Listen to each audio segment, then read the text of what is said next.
ocultarte tú y tan lejos que está el siervo de Dios, ahora que lo han privado de su libertad. ¿En qué consiste esa unidad perfecta que hay en la iglesia? En una ocasión, el apóstol del Señor decía: yo le he dicho a la iglesia que yo oro 5 veces al día, pero en realidad oro muchas veces más. Me veo obligado a orar muchas veces más. Y me dijo el varón de Dios: ¿sabes en qué consiste la unidad perfecta de la iglesia?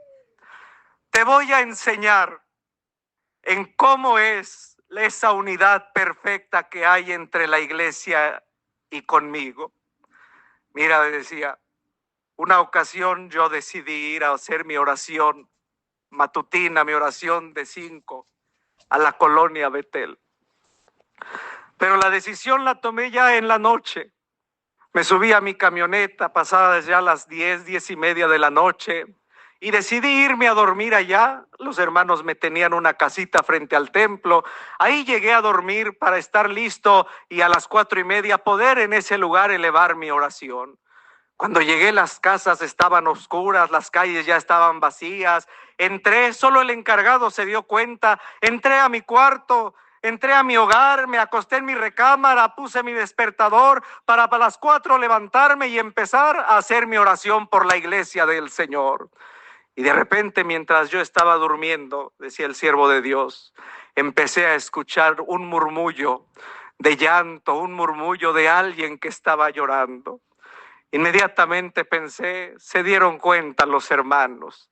O el encargado mandó avisarle a la iglesia de Betel que yo había venido y ya han de estar acercándose el coro a cantar, los hermanos a orar, ya han de estar preparándose para acompañarme en mi oración. Y me levanté y me empecé a cambiar y me asomé por las cortinas. Se levantó, dice mi esposa, y me preguntó: ¿qué pasa? Pues que quiero escuchar quiénes son los que están llegando, qué hora es. Y decía el apóstol de Dios: cuando vi la calle de la Betel, el templo completamente oscuro, el jardín completamente desolado, la calle completamente vacía, el horario no era el indicado, todavía eran las 2 de la mañana, quizás estaba soñando, dice, y me volví a acostar. Y otra vez volví a escuchar aquella voz como que alguien estaba llorando. Y volví a levantarme y otra vez mi esposa conmigo: ¿qué pasa? Para ver si algo necesitaba. Y eran todavía las 3 de la madrugada y me asomé y volví a ver todo completamente despejado. La tercera vez que volví a escuchar el llanto, me levanté y me senté en mi cama, dijo. Mi esposa se despertó y me preguntó: ¿ocupas algo? ¿Quieres que te traiga algo? Le dije: quédate. No te muevas, descansa, porque esto no es para ti, esto es para mí. Dijo él: al lado, afuerita de mi cuarto, había una salita que me habían acomodado. Salí y doblé mis rodillas, dijo el apóstol del Señor. Y le dije al Señor: ya te entendí, Señor, ya te entendí. En algún lugar del planeta, un hijo o una hija tuya en este momento está doblando sus rodillas, te está pidiendo algo. Señor, uno mi oración a esa alma. Si es de Europa, si es de África, si es de Estados Unidos, si es de Colombia, si es de Chile, si es un niño, si es un ancianito, si es un joven, si es un adulto, me uno a él. Y así dijo el apóstol de Dios: desde ese día así vivo, oigo voces, oigo llantos, oigo clamores y me uno a ellos. En ese lugar, decía el hermano, ojalá escuchara nuestra oración. Tu hermano te testifica únicamente lo que yo he escuchado y aprendido de él. Él oye tu oración. Él oye mi oración. Así nos lo ha enseñado. Y es que era necesario que consolara no solamente las almas que estábamos en este lugar. El pueblo asentado en tinieblas tenía que ver una gran luz. Por eso decía mi hermana, recordando las palabras de su siervo en su aniversario de vida: si la cárcel tuviera que pisar, no porque algo hubiera cometido él, no. Yo sé que tú no ocupas mi testimonio, pero quiero que sepas, porque el hermano Lucas escribe muy pronto después de la partida del Señor, y ya desde entonces se distorsionaban las cosas. Por eso dice Lucas al iniciar su evangelio: dado que muchos han intentado poner en orden estas cosas que entre nosotros han sido ciertísimas, pero que ya algunos estaban tratando de torcer, yo he recopilado de testigos físicos lo que verdaderamente ha pasado.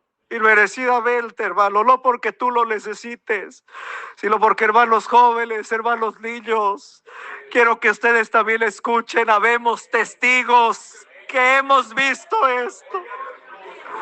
El día 5 de junio del año 2019, tu hermano estuvo en Los Ángeles, en la primera audiencia del apóstol de Jesucristo, porque antes de ese día no nos habían dejado verlo ni estar con él. Y desde ese día, durante 3 años, en todas las audiencias, estuvo tu hermano presente. Escuché todas las blasfemias, las mentiras en contra de él. Vi cómo se le calumniaba y vi su frente en alta, llena de seguridad. Hasta el día final de junio del 2022, cuando se dictó la sentencia. Y este testigo te puede decir: Nazón Joaquín García es siervo de Dios y apóstol de Jesucristo. Un hombre plenamente inocente, plenamente honorable. En él está el sello del apostolado. Al Señor sea la gloria desde ahora y para siempre. Pero en ese lugar donde Dios le ha permitido estar, porque no hay nada que hará el Señor, o no hay nada que acontezca si Dios no lo permite. En ese lugar también, déjame te platico, hay almas que ocupaban ser consoladas. Cuando llegan a visitar al apóstol del Señor, las propias personas que ahí están le dicen a los que le visitan, vienen con el pastor, sí, no se preocupen, nosotros estamos cuidando de él, no le va a pasar absolutamente nada. Un día, déjame te doy testimonio, un día estaba yo en Los Ángeles y llegó el hermano Marco, el hermano diácono local de ese lugar. No es la ciudad, no es la iglesia donde tu hermano está. Solamente me había tocado estar unos días en guardia. Y llegaba un hermano, el hermano diácono, y me decía: hermano Joram, hay una persona, hay un gentil que lo está buscando. Preguntaba yo al hermano: ¿a mí, hermano? Sí. ¿Y usted lo conoce? ¿Es visita de aquí? No, hermano, nunca lo había visto. Pero llegó preguntando por usted, nos dio su nombre completo, dice que preguntáramos por usted. Le dije por aquel temor: hermano, pues véngase, lo bueno es que era hora de oración. Le digo: acompáñeme, vamos a ver quién será. Y ya llego yo y me dice: mire, es él. Y me dice aquella persona: oiga, usted se llama Joram. Sí, yo soy. Es que me mandó aquí una persona, dice, un pastor. Yo vengo saliendo de la cárcel, de la prisión de Chino. ¿Usted conoce a alguien que se llama Nazón Joaquín? ¿Cómo no? Es mi padre en la fe. Es el apóstol de Jesucristo. Mire, me dijo, yo estuve en la cárcel unos meses por algo. Y como su falta era leve, él era la persona encargada de repartir los alimentos.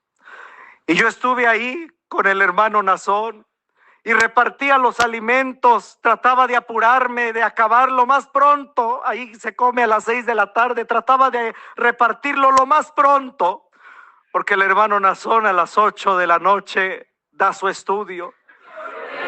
Le digo, ¿cuál estudio?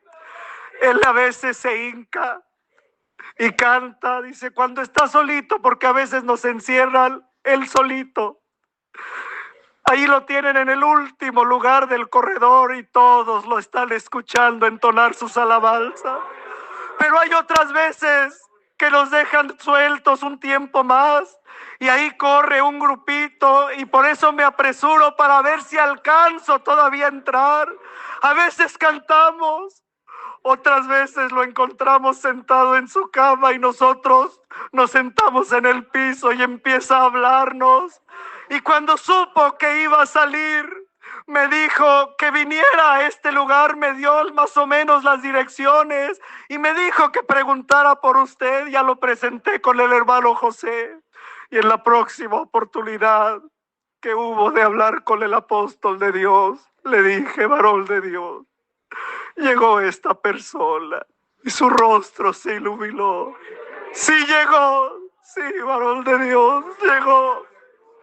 ¿Quién es? Y se lo encargaste al ministro, al hermano José. Sí, varón de Dios, ya están visitándolo, ya está yendo con toda su familia. ¿Quién es? Es uno de mis miembros. No está formando una iglesia. Ahí tiene él ya su iglesia. Pero no hay agua. Él es el que no necesita agua. Pero no hay ministros para hacer avivamientos. Él es como Pablo, quien puede imponer las manos y dar la prenda del Espíritu Santo. Y con esto quiero concluir para sensibilizar los hermanos a que nuestras consagraciones oremos con mayor ruego. ¿Cuántas veces hemos pensado en la consagración de las 8? Cuando pedimos a Dios por su libertad, que estamos luchando contra Satanás, contra espíritus inmundos. Y creemos y a veces nos desesperamos, ¿por qué no nos escuchará el Señor si somos sus hijos? ¿Por qué no lo saca de ese lugar si nuestra lucha es contra Satanás que lo tiene en ese lugar? Yo no estaría tan seguro. A uno de sus compañeros, ¿cómo le dolió? No solo al varón de Dios, a ese compañero.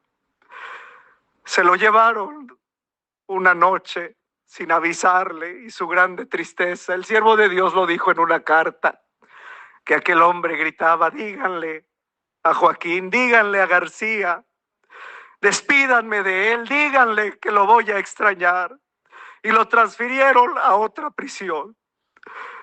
Tiempo después, porque él está purgando una condena muy larga. Tiempo después, a ese hombre que fue compañero del apóstol de Dios, se encontró con un hermano en esa nueva prisión.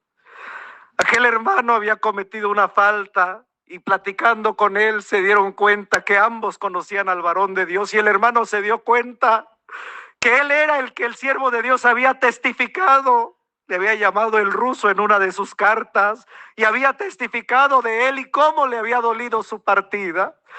Y se abrazaron y dice aquel hermano y le dijo esa persona, ese preso, ¿cómo me duele no haberme despedido del hermano García? Pero yo le pido a Dios un día volverme a encontrar con él. Que me trasladen a mí o que lo trasladen a él, pero yo quiero volver a estar con él.